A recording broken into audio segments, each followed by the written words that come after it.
Before I begin today's video, please take a moment to like, subscribe, comment, and hit the bell. Enjoy the video.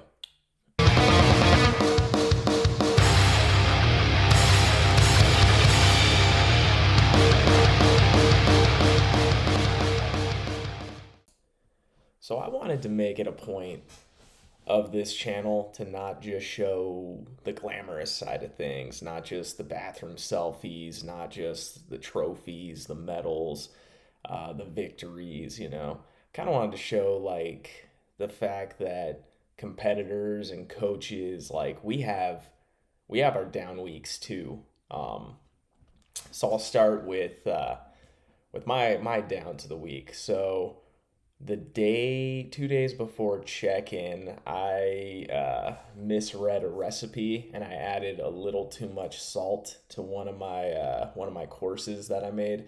I made turkey burgers, right? Most of the time, I really stick the landing with my cooking, but this was not the case there.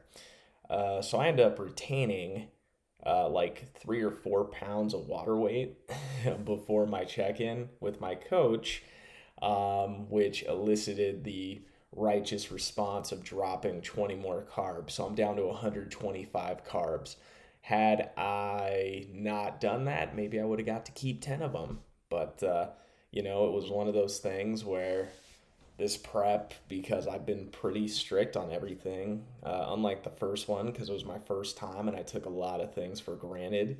Um, this prep, I went through the energy lows that we went through a few weeks back. So I had to switch my training from being uh, high intensity, let's move as much weight as we can, to high volume. And I thought I hit the volume plateau. Then, or broke that training plateau by being able to train more and get through the entire workout, which was ultimately making me feel better.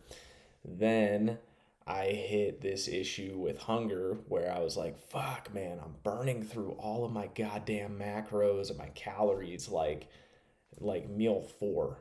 What I did was this week to defeat that is I switched it to 6 meals a day, and that's helped me like actually curb my hunger all throughout the days. So it's helped me out. But yeah, to feel great and be looking forward to stepping on the scale to get my check in, to ultimately telling my coach I gained 4 pounds, like, or 2 kilo, nearly 2 kilos. It was not a good feeling. And it's those moments where you're just like, why the fuck am I doing this? Like, seriously, I'm a software engineer.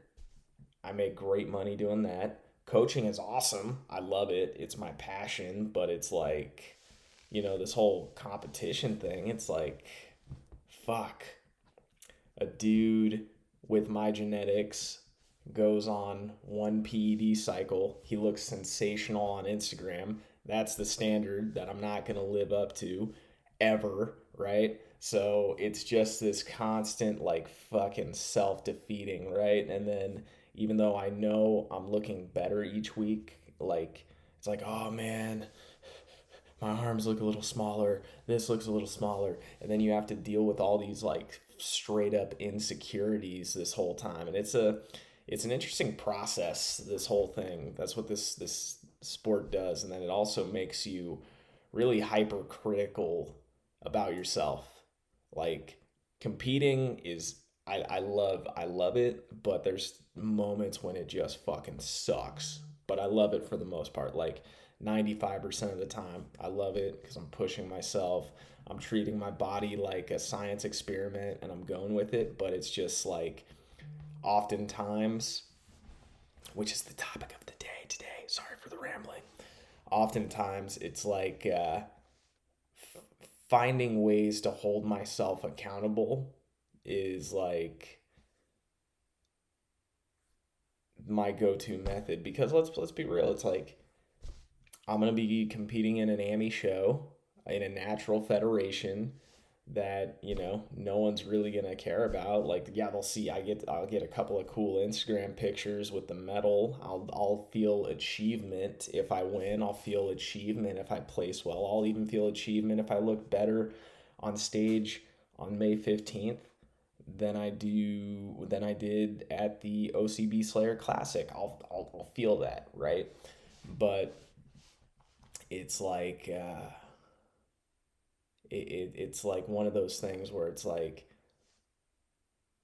if I didn't have such great external motivations, if I didn't have great whys, and I'll get into a why and what mine are in a second, like, I'd give in to temptation.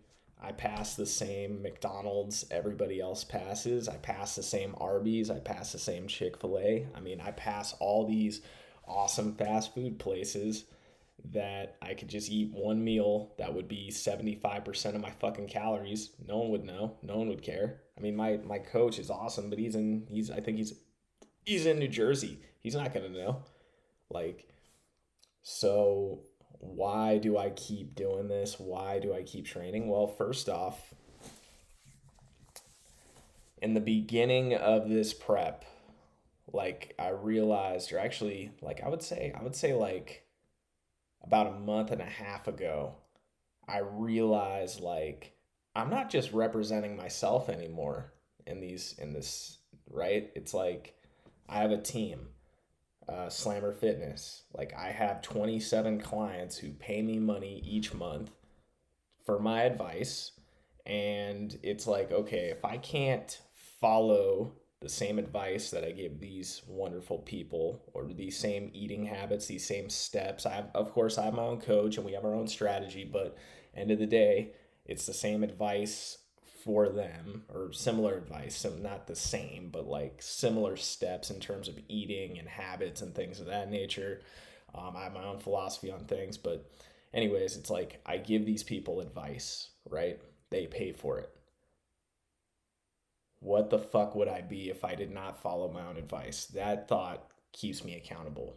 Secondly, it's like I kind of I kind of owe it to people when they, because they're going to be like, "Damn, you look great. You got in shape. Who got you in shape?" "Oh yeah, that's my coach," right? Like, having people like say like, "Yeah, that's my coach." Like, want to say like, "Yeah, that's my coach. That's the guy. He's fucking awesome," right? That kind of shit keeps me motivated.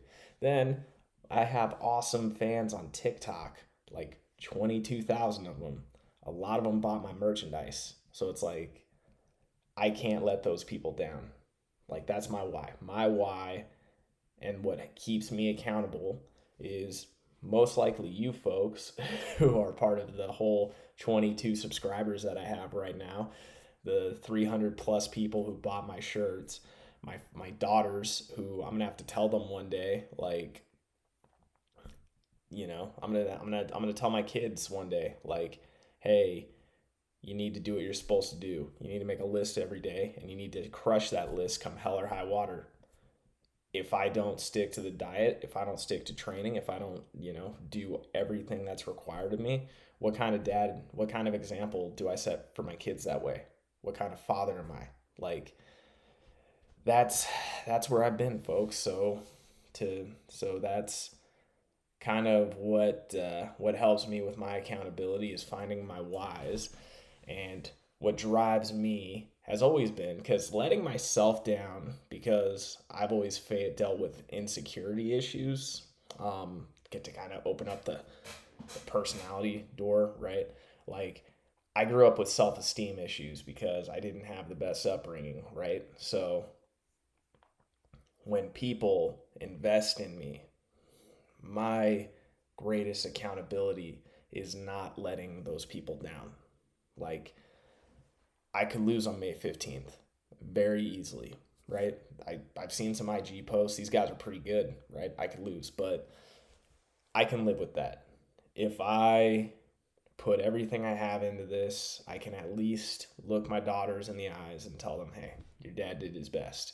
I can look at my clients, "Hey, your coach did his best." I can look at all my fans on TikTok and I can be like, "Hey man, hey guys and girls and non-binary folks, I did my best." So I'm sharing this with you folks today because holding yourself accountable, no matter where you're at, is difficult. Of course I want that big fat fucking cheeseburger. Of course, every time I pass a Little Caesars, I want to buy a whole box of pizza and just fucking kill it, right? But I can't do that. And I can't do it because not only is it going to have a negative effect on my physique, but it's also going to make me a liar, and it's also going to make me a hypocrite to the people who depend on me and care for me. So, what I will say is, in terms of accountability, find your whys. My why is not letting people who invest in me down. And that's not just fitness, that's my software engineering career. Like, I got into software with no CS degree. I'm all self-taught. So when I first got into this business, it was a lot of consultancies who put a lot of trust in me. Like, it wasn't like ideal jobs, but it was like, hey, you're trusting me, you're giving me a shot. Doesn't matter what this job is, doesn't matter what I'm building, doesn't matter if I'm not doing the most glamorous work as part of this big project. I need to fucking give this 110% to not make you look like an asshole for investing in me, right? So that's my whys. What'd be cool is in the comments section. Why don't you tell me some of your whys, right? So right now, to go into the May 15th boring stuff, to get, now that we got all that gushy shit out of the way, I feel pretty good.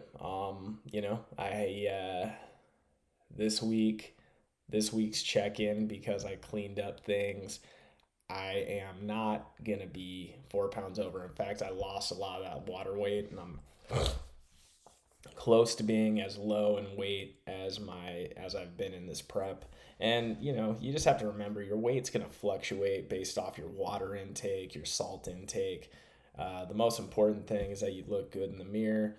I'm looking pretty good in the mirror. My poses are on track, and in 3 weeks I get to have a couple of undocumented meals. I'm super stoked on that. Once again, folks, thank you so much for tuning into these videos. I actually woke up speaking one last time about accountability. I was going to sleep through the night and wake up tomorrow and do this, but my body just said, nah, motherfucker, you're going to wake up right now and you're going to take care of this. So accountability, use it, find your whys, and fuck up this week, folks. I'm 21 days out, but I'm having a blast. So even though part of this journey is the bumps in the road, and the fact that I'm continuing to push myself through it, even on those weeks that didn't go my way, even when I'm tired, even when I really just want to eat 20 extra, 30 extra, 50 extra carbs, here we are, and we're going to bring our best package to May 15th. So please hit the subscribe button, please hit the like button, and please tell me what motivates you in the comments below. See you next time.